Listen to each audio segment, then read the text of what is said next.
You're dying, not metaphorically, literally. Every second that passes is one you'll never get back. And what have you done with the last 31,536,000 seconds of your life? Stayed comfortable, stayed safe, stayed small. Look me in the eyes and tell me you're satisfied. Tell me this is what you imagined for yourself. Tell me the gap between who you are and who you could be isn't screaming at you every night when your head hits the pillow. You can't. And that silence is the sound of your potential drowning. The most dangerous prison isn't built with steel bars and concrete walls. It's built with comfortable furniture, familiar routines, and the quiet, persistent lie that someday will come when you're ready. This prison doesn't need guards because you've become your own jailer, protecting the very boundaries that keep you contained. You've been domesticated.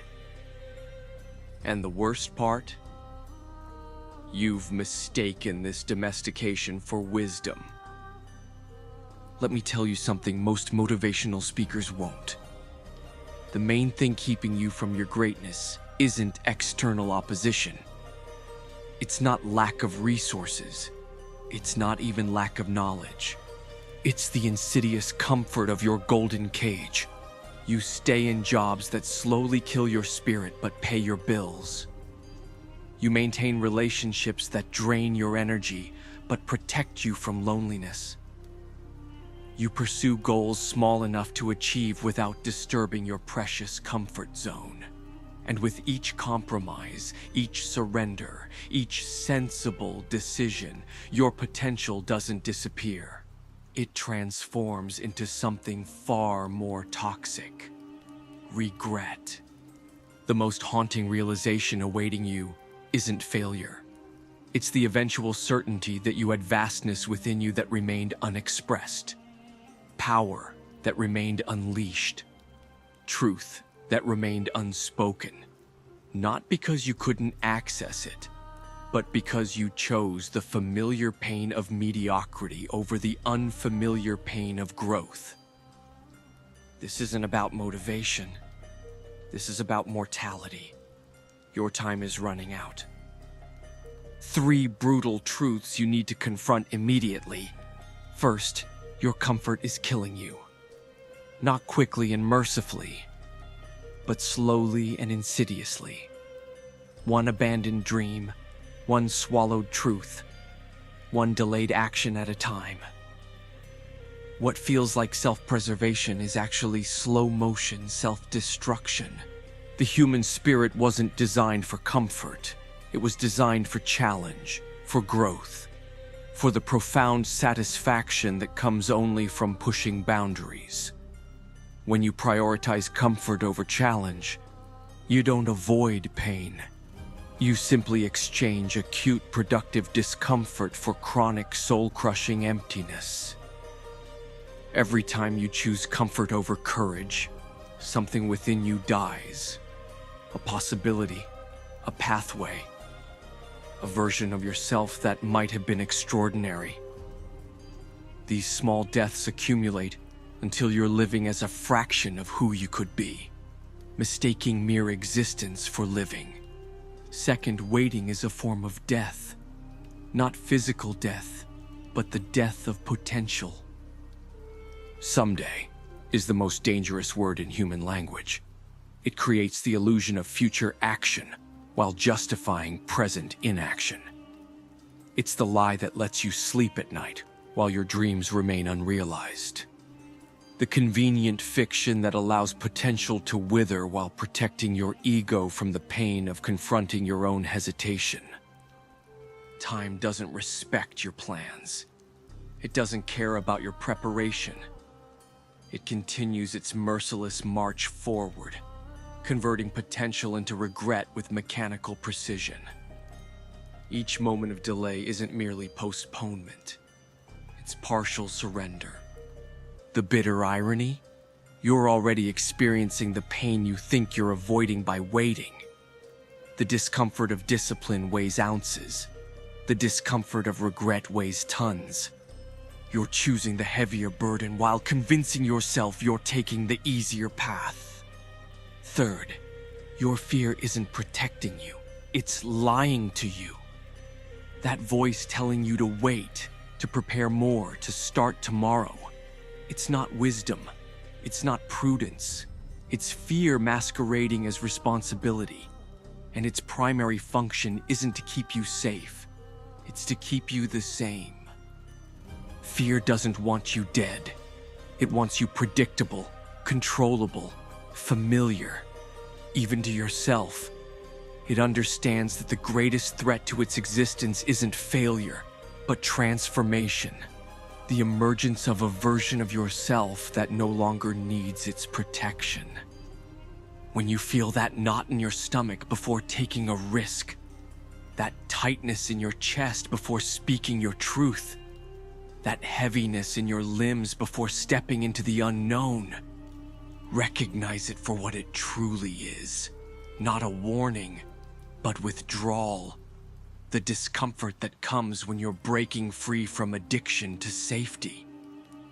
The question isn't whether you're afraid. It's whether your fear still gets to make your decisions. Now, most people respond to these truths with temporary motivation that quickly fades. They make plans instead of decisions. They create detailed maps for journeys they never begin. They mistake intention for action, and they remain stuck in the same patterns, comforted by the illusion of future change. This cycle continues because they fail to understand one crucial reality. Transformation isn't a gradual process. It's an immediate decision. Not a decision to try. Not a decision to make progress. A decision to become someone fundamentally different starting right now. To step fully into the identity of the person you're capable of being. Not the person your comfort has allowed you to be. This decision changes everything because it alters how you interact with every circumstance. It's not about what you do. It's about who you're being when you do it.